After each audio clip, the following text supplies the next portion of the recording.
Feeling stressed from work? Ex-wife calling about child support? Pesky IRS breathing down your neck? Get away from it all with a trip into the great outdoors, lush forests, sandy beaches, and most importantly, flesh-hungry peace of mind. Call the number on screen now to book a trip. Who the hell puts ads on a plane? This is straight out of 1984 by George Orwell. Or at least that's what I imagine the book is like. Of course I didn't read it. Huh? Minor bit of turbulence, eh? I'm sure it's nothing to worry about.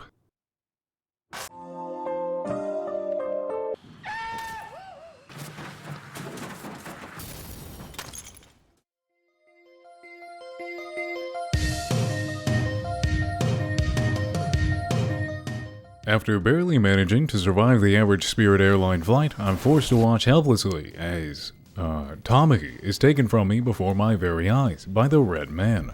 Should have kept that flight tray in the upright position, things would have turned out differently. With my son involuntarily orphaned, I must step foot into this unknown wilderness I've crash-landed in, with complimentary plane axe in hand.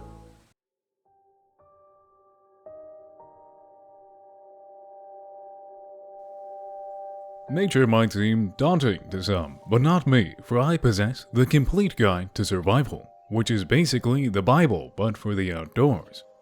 More importantly though, I caught about 20 minutes of a survival documentary featuring Bear Grylls on the plane, which means I'm practically a seasoned survivalist.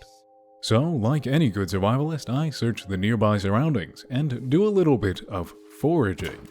Following the steps of the book, one should quickly construct a shelter to shield from the elements, along with fire for warmth and light, followed up with acquiring a source of dihydrogen monoxide, or water, for those of lesser intellect. Finally comes securing nourishment, which occurs in the form of the fish in this pond, Bambi, and anything else that has the misfortune of being made of meat. Now all that's left is to see if the book has anything about making signals to be rescued. Oh. I've decided to instead focus on exploring this unknown region, along with also seeking out my son, Tammy. So starts the exploration, with this section of beach where a yacht can be seen out on the water. A quick little swim later and a collection of food and drinks, along with rope, can be found. Additionally, there's a cassette player for background music, and a milk carton that says a young lad by the name of Zachary has gone missing. Now, being possibly kidnapped is unfortunate, but at least his name isn't spelled Zachary with a K. Now time to take a quick little dip before moving on. Wait a minute, I don't remember getting the rights to the Jaws theme. Moving along the coast leads to an abandoned tent, which means I'm not the only one who's been here. I wonder where they've gone. I sure hope nothing bad happened to them. Further along is this collection of shipping containers, which happen to contain electronics. This is obviously a meta-reference to the chip shortages and the reason I can't get a goddamn graphics card. Stepping away from the warm, sandy beach leads to a large lake, reflecting the sunlight across the water. It's here that I'll attempt to improve my relations with the local wildlife. Here, boy, fetch. Oh shit, fuck. Additionally, nearby is a massive crater in the ground. Seems important, but I'll find a safe way down later. After all, I'm not one to do anything even remotely dangerous. The land slopes up towards the snowy white peaks when suddenly a creature crosses my path. Better check the survival book for more info on this exotic species. God fucking damn it. The grass gives way to snow, and a small problem arises. Snow is cold. Thankfully, the solution is very easy. Simply gather together the woodland creatures and politely ask them to forfeit to you their skin so it can be sewn together and worn like a suit. Unfortunately, there isn't much up in this colder climate, except for the missing half of the plane. The cockpit. Oh, pit. Pit. Also found this flare gun, an ideal weapon for hunting. With most of the surface covered, I found the courage to do a little bit of spelunking in the nearby caves, with varying levels of success. We'll get back to that later. It's at this point the other inhabitants of this land should be addressed.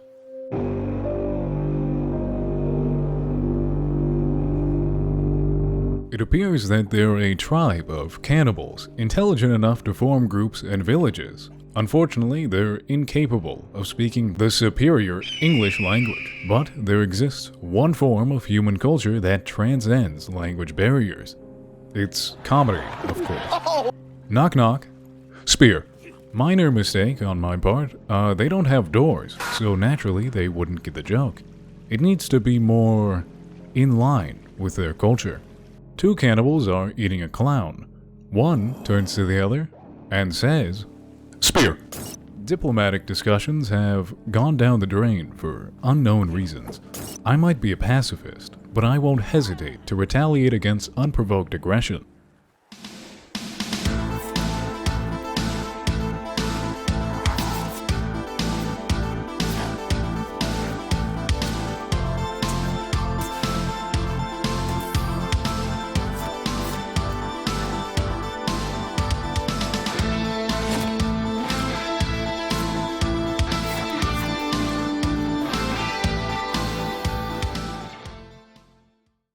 After brutally slaughtering the native population, you can set their corpses ablaze and wear their bones as armor.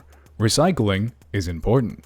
Having finished thoroughly educating the cannibals on the wonders of colonization, the next step is constructing a home on what used to be their land. The white suburban dad dwelling inside urges me to build a home complete with patio and gazebo, just like the founding fathers intended, which requires cutting down a few trees. Now, deforestation isn't a bad thing.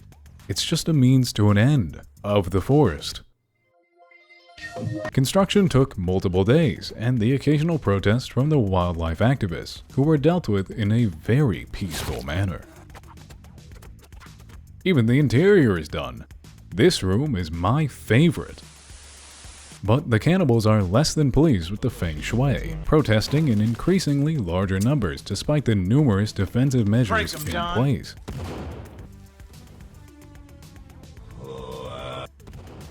Even bringing out the heavy machinery in the form of horrific flesh abominations with destructive abilities.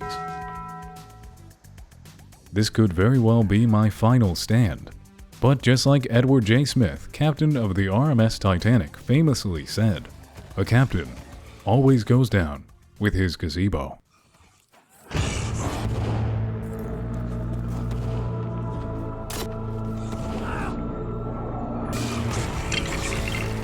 You fucking bastards, my gazebo!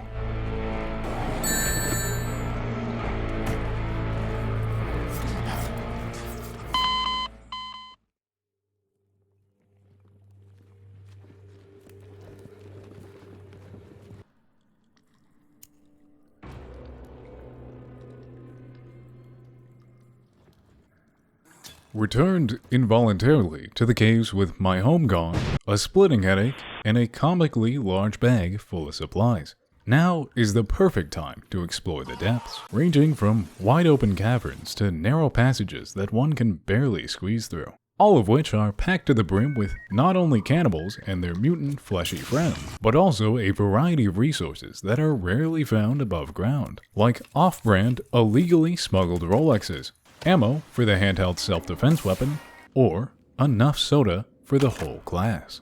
Along with useful tools like the rebreather for extended time in the blur-filtered water, and the climbing axe for climbing.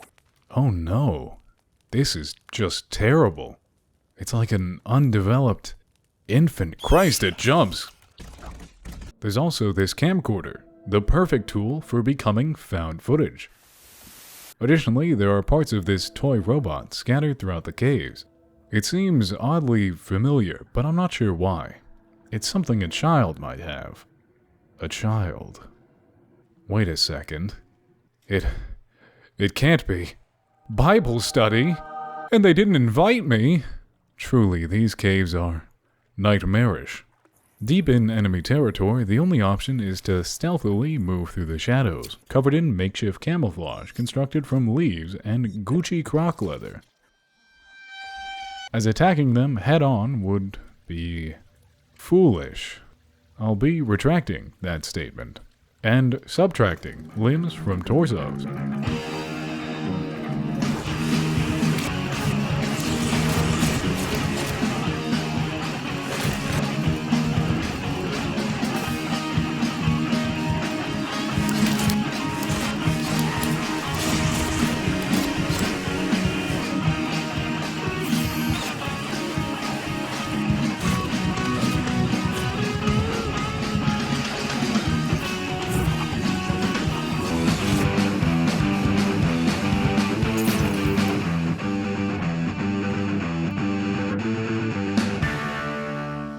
At last, I find myself at the bottom of the massive crater for the first time. Or at least the first time the method of getting here wasn't gravity.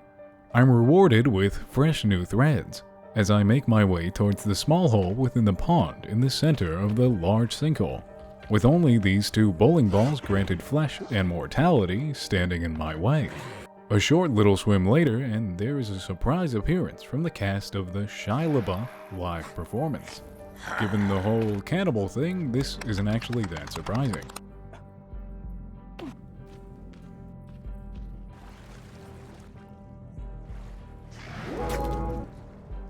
A bit further in is a large bunker door, and it turns out the random bit of plastic I found surrounded by corpses wasn't a $15 Arby's gift card, but instead a key card to this secret underground facility. Who would have guessed?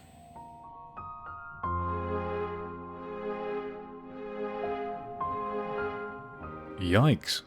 Would it kill them to add a secondary color? Of course, I won't say no to a nice, warm bucket of red paint.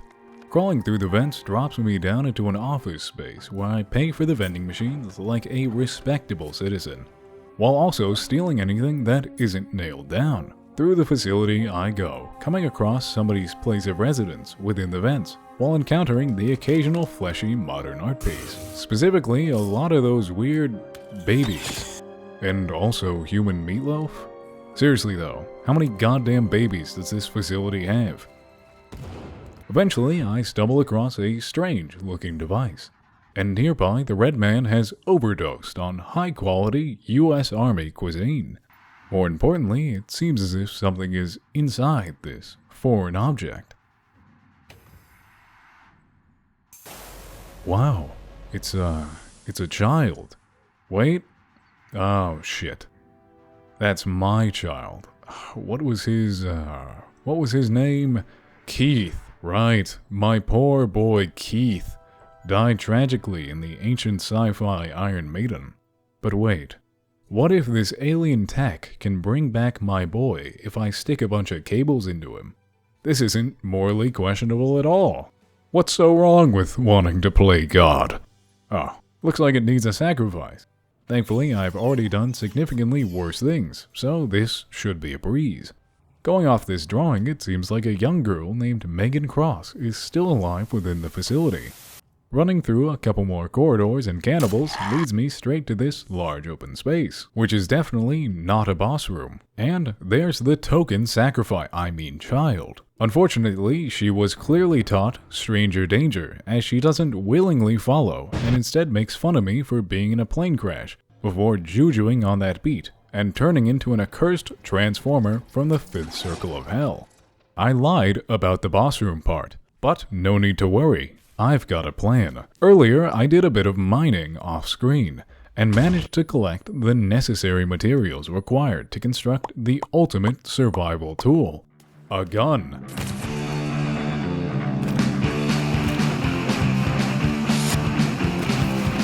What the It's got a fucking Beyblade maneuver! I've unfortunately learned where all the babies came from.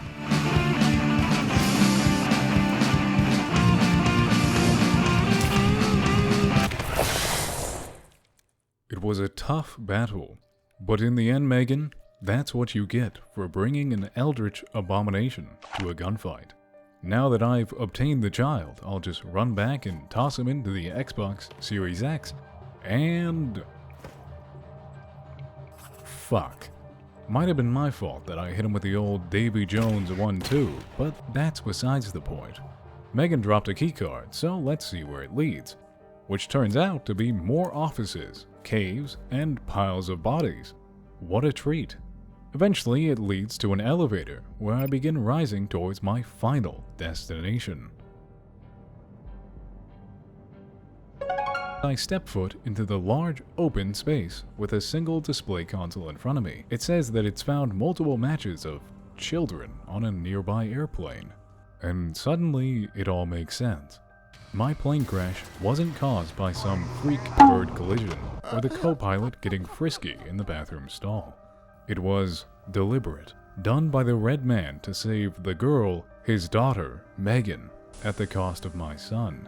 And now I find myself in a similar situation, covered in the very same pasta sauce as the red man, with my son with his life on the line.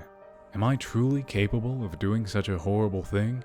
Murdering possibly multiple people and sacrificing someone else's child to save my own— hold on, a free Arby's gift card giveaway?